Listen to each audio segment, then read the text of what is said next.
Hello guys, welcome to my blog. আজকে আমি school যাইনি বলে তোমাদের সাথে আমি সারা দিনটা কাটাবো। তো এখানে আমি চান ঠান করে রেডি হয়ে গেছি, মানে এখন আমি চান করি নাই, চান করবো। এখন আমি চান করে নিয়েছি। এইখানে আমার একটা বাবার বাইক, আর কদিন পরে আমি চালাবো। এবার আমি চান ঠান করে পড়তে বসে গেছি। এবার আমার চ্যানেলটাকে তোমরা লাইক সাবস্ক্রাইব করে দেবা। এরপর আমি ছাদের ধরে যাচ্ছি, দুটো বলটা দেখতে পেয়েছি, খুব ভয় পেয়ে গেছিলাম যদি হুল ঢুকিয়ে দিত। তারপর আমি উপরে চলে গেলাম। উপরে দেখতে পাচ্ছ যে ব্লগটা তোমাদের সাথে শেয়ার করেছিলাম, গাছ কিন্তু ফুলটা কত বড় হয়েছে। এরপর আমি তোমাদের আমার স্কুলটা দেখাবো, যেটা কি আগের দিন দেখানো হয়নি। এইটা হচ্ছে আমার স্কুল। দেখতে পাচ্ছে কালো ট্যাঙ্কি মতন একটা কমলা রঙের বর্ডার দেওয়া আছে।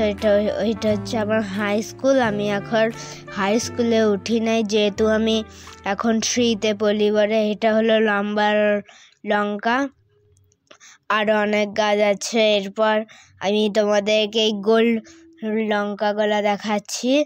আমার মা এগুলা লাগিয়েছে, না ঠাকুমা লাগিয়েছে। তারপর আমি এইখানে অনেক ফুল আছে, যে এটা কি রাতে দেখিয়েছিলাম বলে তোমরা বুঝতে পারোনি, কিন্তু এইটা খুব ভালো। এখানে শীতকালে রোদের সময় খুব মজা